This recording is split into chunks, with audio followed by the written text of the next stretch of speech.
Today's topic, recreational versus competitive freediving. Why is this so important? I realized one thing.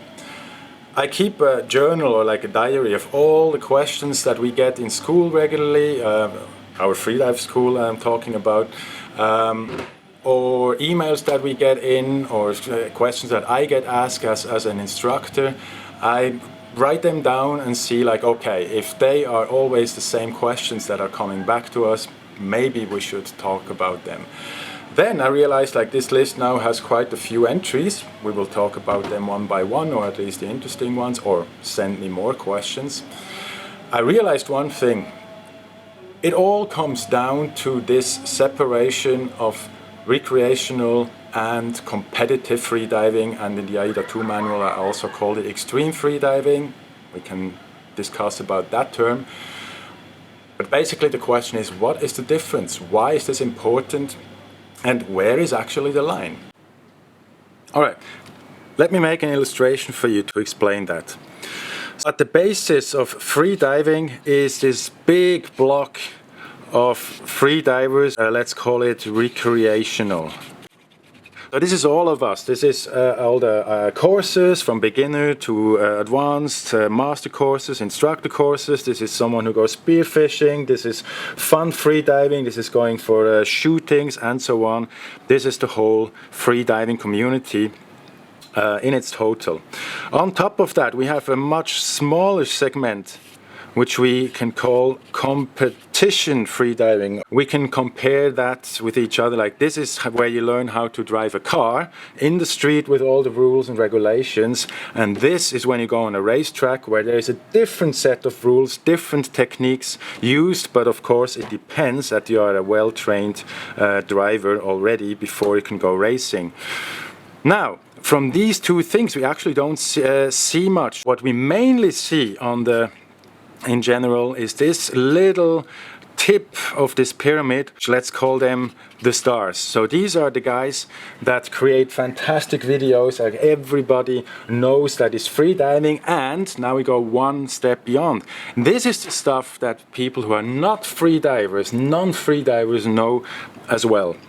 So of course the first video that made it into the mainstream of non-freedivers' attention, that was the free fall of Guillaume Nery.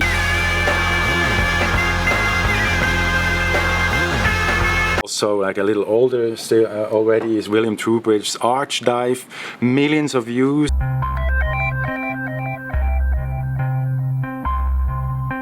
Guillaume Nery in the video of Beyoncé.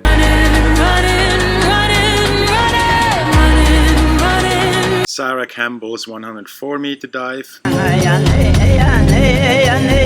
That's what we show to people when we want to explain them what freediving is, but actually it's quite detached from what we do every day in recreational freediving. So this is basically the window, the display, the marketing of freediving. Very, very important on that level. But what actually counts is when you go for competitions, including world records. There we gain a lot of knowledge about safety in freediving. Normally it's small incidences that something went wrong, nothing bad happened, and this we feed back in the regulations or rules, and we adapt our courses on all levels.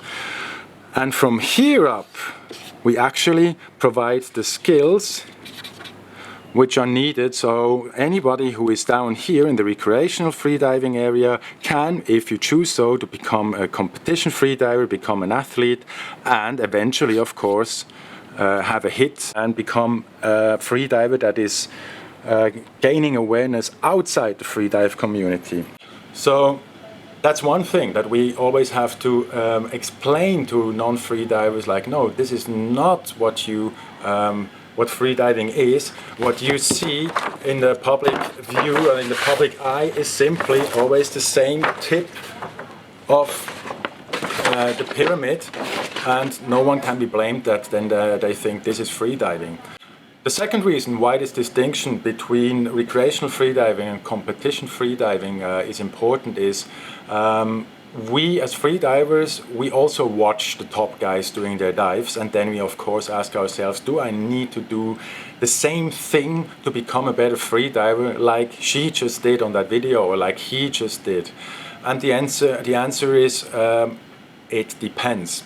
Let me give you an example from the earlier analogy about driving school and racetracks. If a race driver is coming to the pit stop to catch some gas, benzene, gasoline, you know what I mean? It depends on how many laps are there still to go. So is there only 5 laps to go, he will get just a small amount of gasoline and maybe win the race because of that, because of the lesser weight that the driver will carry around for these 5 rounds. Do we as recreational drivers in the daily traffic think like that? Of course not. When we go to the gas station, we fill the car up. We don't think in these terms like, okay, I only need to get to the movies and back. That's 7.5 kilometers, so I only need this and that many liters of gasoline, so I can reduce the weight of the car to the minimum and I still make it home. That would be an analogy which is very true for freediving and which is the basis of all or most of the topics that I will talk about on this list here. Recreational freediving is what we talk about here. All the tools, all the techniques, all the skills that you need to do that in a comfortable and relaxed, repeatable manner, these are taught on the recreational levels of freediving, and if you get those skills aligned, it's like putting one pearl after the other on a string, and in the end you have a nice necklace. Voila, that's your 40-meter dives. Basically a result of well-mastered basic skills. Has nothing to do with extreme freediving, nothing to do with pushing yourself beyond reasonable limits. That's the basis for it all.